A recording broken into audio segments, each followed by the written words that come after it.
everyone, welcome to another video. Today I'm going to be doing some Bible journaling with Joy Clair Stamps in Psalm 51, and I'll be using the brand new Washed by the Blood stamp set. There's a closer look at that stamp set. It is from Joy Clair Stamps, like I said, and it is from the Color by Face series.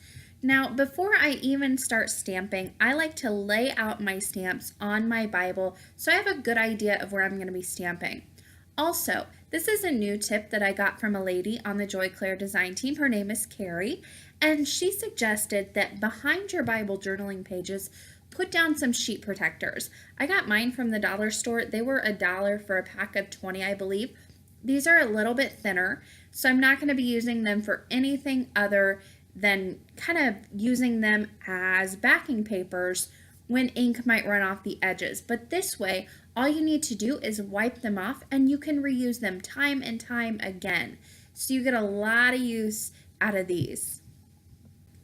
So to start off with, I'm going to start on the right hand side. This is going to be a larger 2-page spread, and I am starting off with the shower head image from that stamp set. Now this has actual like little water droplets coming out of that. I'm going to draw mine in by hand, and I didn't want to take the chance of my pen being a different size and it looks a little off when I go to draw some in later on. So I just masked them all off with some painter's tape, inked up my stamp, tore that painter's tape off so I have no ink on those little droplets, and then I'll just stamp them on the right hand side of my page right at the very top, and I'm kind of cutting off that curved portion as well. This is going to look like one of those shower spouts that hangs straight down and kind of has the rain or the water falling out of it like rain. Now my next stamp, I'm actually going to stamp my little verse on the right hand side. This is the smaller one. It says, "Renew my spirit," and this is from Psalm 51:10. Now this actual verse is on the right side of my page, and the verse I'll be stamping later on the left side, on the page on the left hand side, that verse is actually on that side. That's why I did a complete 2-page spread here. I wanted them both to be a little bit different, but also go together. Now on the left hand side, on the left hand page, I will be stamping the bathtub. Now you'll see here that this is going to hang off the left hand side a little bit. I don't like to cover up my words. That's just my personal opinion and when I'm doing my Bible journaling or my personal taste. So I moved it over a little bit to the left, which cuts off a little bit of that stamp, but that's okay. I'll go ahead and carry that over on my right hand page, that kind of aesthetic as well. This is where that sheet protector comes in nice though. I just wiped off that ink and I can continue to reuse that. Now for my verse, this is the larger one. It says, "Wash me thoroughly from my iniquity and cleanse me from my sins." This is from Psalms 51:2, and that verse is on the left-hand page, so everything's kind of going to go together in this very large spread. Whenever I ink up my stamps, I am inking them up with some black dye that is waterproof. I will be watercoloring, so if you're going to watercolor, use any ink that works for you in your particular Bible and also is waterproof.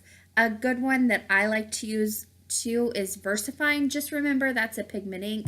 It needs a little bit of dry time, especially if you've got a slickness to your Bible pages. So maybe take a heat gun to it, or you could always heat emboss with some clear embossing powder. Now included in this set are these little bubbles. I'm going to add a few of those right over the bathtub to kind of fill in that white space and give it a little bit more interest. There, I just stamped 2 of those very quickly, and now I'm going to do some hand doodling. Kind of hand doodling. I'm going to trace a heart essentially.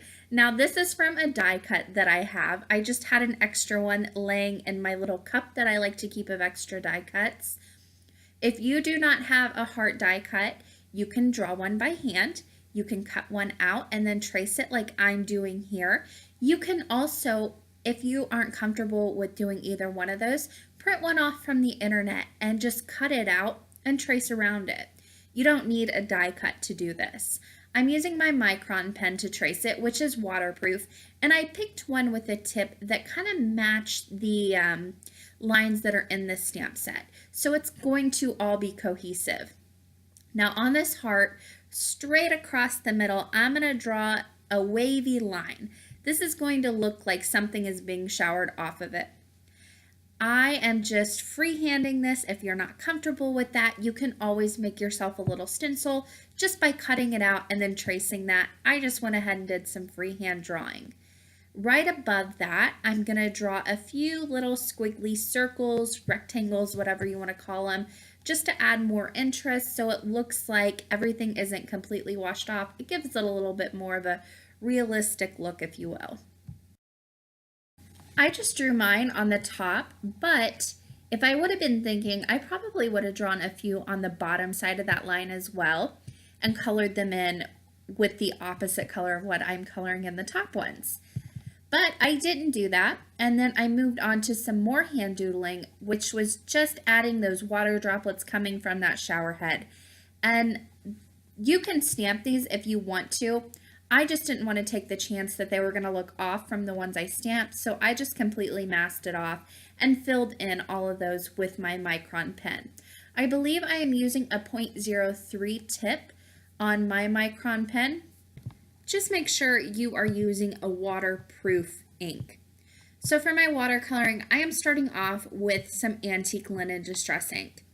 If you do not want to use distress inks and run the risk of bleed through, use an ivory color, or you could even use a very light gray or very watered down brown color. So I went ahead and colored in that bathtub with that. And then for the bubbles, I'm going to be using some Salty Ocean. Now I just dot this into the bubbles on the top and then above the bathtub as well. I like to pick up color from different places on my palette and dot it into the bubbles. That way you get a nice variety of color and it's not all the same wash of blue. It gives it a little bit more interest. Also on those larger bubbles, I like to go a little bit darker right around the outside of those where the accent marks are on the stamps, and that gives them a more round appearance.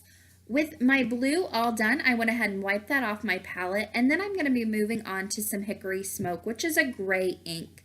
Now I watered this down a little bit and I put it on the little feet of the tub and also on the shower head on the right hand page. While it was on my palette, I just moved over and kind of planned that out so I could transition from one page to the next. Now for my heart, this is the largest piece that I'm going to be watercoloring, and whenever you're watercoloring on larger pieces in your Bible journal, you need to move a little bit quicker. That way it doesn't have time to settle into the page and create those really harsh lines. For my red, I am using Festive Berries. Like I said before, it's just a red watercolor that I'm making here, and I'm going to put it along the top of that line that I created, but I'm leaving it out of those little bubbles or circles that I made too. Those I'm going to color in with some brown that I'll be watercoloring with on the bottom of the heart, and that's just going to make it look like not everything is washed off completely. I'm quickly coloring this in, and then I'll move on brown watercolor, which is Vintage Photo. Now, I had a little bit of trouble with my Vintage Photo wanting to separate on my Bible journaling pages. I don't know if it's just my Bible. Maybe it happens to you too. I'm not really sure what the issue was here. I just kind of went over it, and it wasn't in all the places, just a few of them, but it almost wanted to separate out into different colors, which was strange. It's never done that to me before. So I went around on the bottom, watercolored in the bottom of that heart, and also those little dots as well. If you wanted to make this a little bit easier on yourself, you could heat emboss this with clear embossing powder over VersaFine ink, and then that would make little wells and your colors won't bleed quite as easily if you want to go in while everything's still wet. I added in a few final touches on this watercoloring. I used some Hickory Smoke, which I used beforehand to color in the shower head and the claw or the feet on the tub. I used a little bit of that watered down and put shadows underneath that heart and also underneath the tub as well. Start darker on the top and then kind of drag the color down and make it lighter as I go down the page with my shadows. And then for the water that's coming out of that shower head, I used a few different colors. I used Salty Ocean, Mermaid Lagoon, and then I pulled out one of my watercolor markers to get a navy watercolor, and I added just stripes of that here and there, nothing major, but especially on the outside to kind of give definition to that water spout. I brought my heat tool to my Bible journaling pages to dry them very quickly. You could let them air dry, but I went ahead and used my heat tool. There you can see that bleed through. This is more than I have ever gotten from any other watercolor I've used. So I won't be using them again in my Bible journaling, but I wanted to keep this in there just to show you what they can do. Learn from my mistake. If it bothers you, don't use these. Now, a little trick that I learned here, I used my heat gun to dry that, and while it's still hot, I put in a piece of white computer paper. I shut the hot pages on that and press down. This is going to give them kind of an ironing effect. I don't have a small iron in my craft room. I really need to get one to use in cases like this, but I just press it down, give it a little press. This was just a few seconds, and it kind of straightens out the warping that you get. If you leave that in there overnight and let it sit with a few heavy books on top of it, it will completely take out any crinkling or warping you get from your watercolor.